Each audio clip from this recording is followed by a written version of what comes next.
Hey, Hey, hey, hey, hey, hey, hey, hey, hey, hey. Hai guys, welcome back to my channel. Hari ini aku balik lagi dengan video aku yang lain. Dan hari ini aku gak mau reaction ya guys, tapi aku mau ngomongin drama yang happening banget menurut aku. Dan kayaknya beberapa orang yang nonton K-drama itu, drama ini yang season 2 itu lumayan tinggi gitu loh. Kalau yang season 1 itu bisa dikatakan underrated, tapi yang season 2 I think gak terlalu underrated, tapi ya emang masih banyak yang bilang kalau ini underrated. Anyway, apapun itu, yang jelas drama ini tuh bagus banget menurut perspektif aku. Jadi drama yang mau aku omongin adalah Missing the Other Side season 2. Yap, ini udah masuk season kedua ya guys, karena season pertamanya itu tahun berapa tahun sih? 2020-an ya? 20 ya. Ya, sekitar kurang lebih tahun 2020 atau 2019-an menuju 2020 ya, nanti aku cantumin di sini posternya.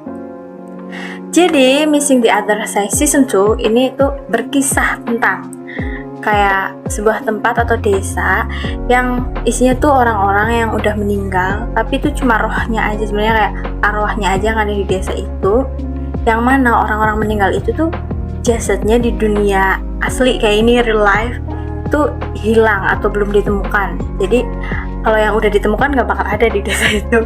Ini khusus untuk orang-orang yang sudah meninggal tapi jasadnya belum ditemukan. Nah di season 2 ini nama desanya itu beda dari season pertama. Jadi yang season pertama itu nama desanya itu Desa Duon. Tuh kayak petingginya, anjay petinggi. Kayak apa sih namanya itu, kapten, tetua ya, tetua leluhur anjay. Tetuanya itu namanya Thomas. Thomas ini kayak gini. Dan season 2 dia cuma muncul beberapa kali doang. Dua kali doang dan hanya berbincang-bincang dengan Ilyong saja.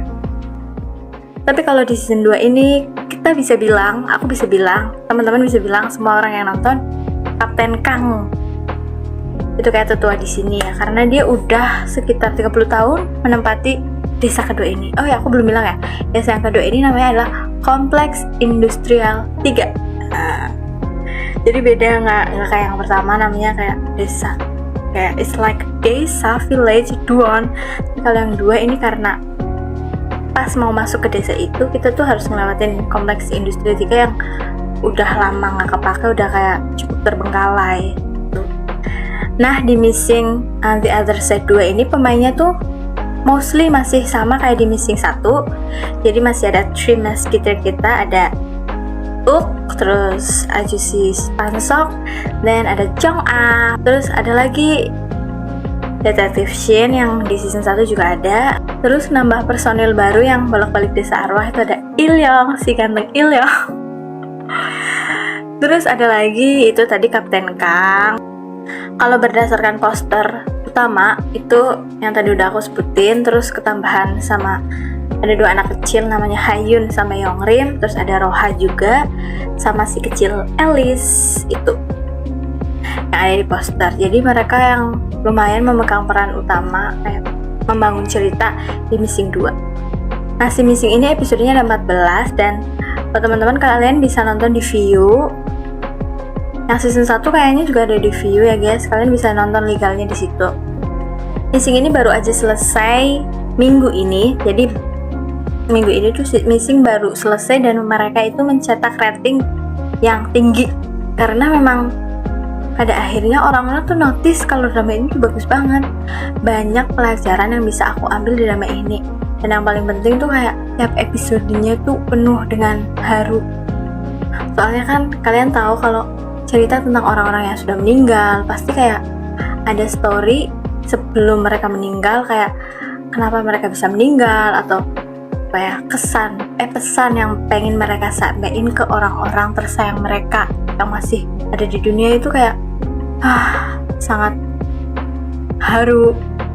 Kalau aku sendiri dari seluruh 14 episode Missing 2 ini yang paling aku suka ini ada di episode aku lupa episode berapa ya, tapi pas penemuan jasadnya detektif Cengeng, aku tuh kayak sedih banget.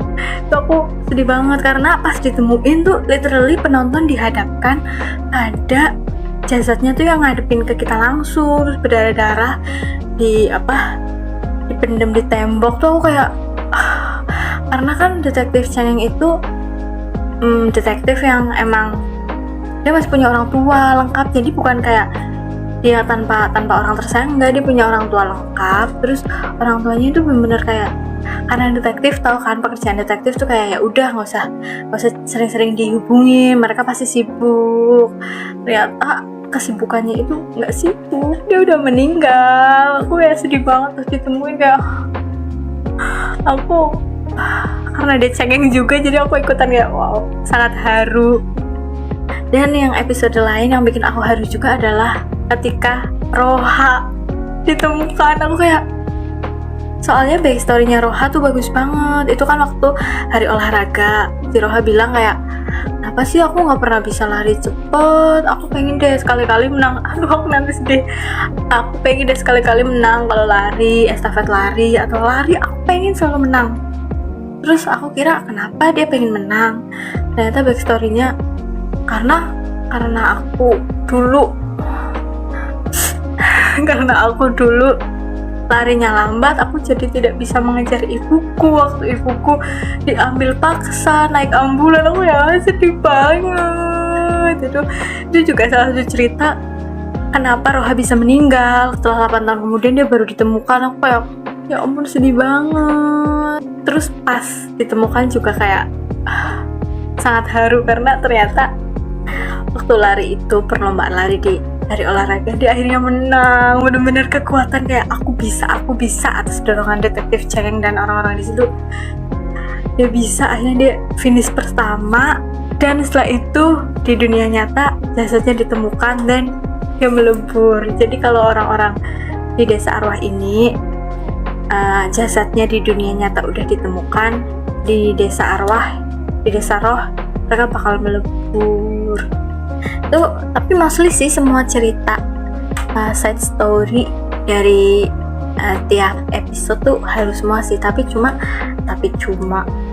aku paling suka 2 kisah itu, kayak yang bikin bener aku kayak ngerasa sedih berdua. Tapi selain itu juga aku sedih sih, kayak penemuannya jasad Kapten Kang, Yongrim sama Hayun. Soalnya itu sih lebih ke pansoknya itu loh. Iya. Pansoknya nangisnya tuh bener-bener Jinji yang hilang gitu. Betul, itu juga sedih, kayak sedih semua sih. Cuma ternyata di episode ending, ini kita ngomongin ending ya guys. Nah aku tadi udah terlalu banyak berbicara tentang kisah-kisah mereka yang paling aku suka. Endingnya itu ternyata masih menggantung, dan I'm sure ini bakalan ada season ketiga. Aku gak mau bilang aku hanya menebak, tapi aku sangat yakin. Aku sangat yakin bakal ada season ketiga, karena di season 2 pun ini itu kan masih ada satu desa yang Ilyong datengin, ya desa ibunya Elis itu yang emang belum terjamah. Kayak desa mana nih? Berarti kan mungkin di season 3 kita masih bisa akan menjumpai desa lain yang kayak seperti desa ibunya Elis. Jadi menurutku bakal ada season ketiga, tapi aku gak tahu kapan. Dan di episode-episode ending kemarin itu benar-benar masih menyisakan banyak tanda tanya. Kayak misal si Ilyong kan masuk penjara dan dia belum ingat semua hal tentang kayak di desa kompleks industri 3, hanya sekelebatan doang. Jadi aku berharap di season 3, I don't know dia bakalan ada enggak, tapi harus ada karena kan dia ada kaitannya sama desa ibunya Elis. Dan Elis kan juga belum ditemukan kan, masih ada di desa yang kemarin. Terus selain itu Kim Uk yang pakai mobil berkendara, tiba-tiba dia masuk lorong yang kayak mana tuh, soalnya habis itu terus kayak gak ada kelanjutannya. Next, akhirnya finally at the end Jong-ah bisa lihat, kayaknya bisa lihat arwah, bukan kayaknya, emang dilihat. Dan dia nemuin kan kayak barang-barangnya Hakseng yang temen-temennya tuh gak bisa lihat. Kayak ngapain lu Jong-ah?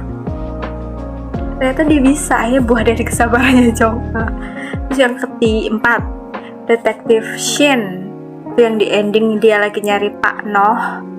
Gak tahu tuh, kayaknya mungkin menurut spekulasi penonton dia kayak mungkin I don't know, dia masuk ke dunia lain atau bagaimana, soalnya kan ada kayak plang tiba-tiba aja itu nyorot daerah bekas tambang. Itu kan maksudnya enggak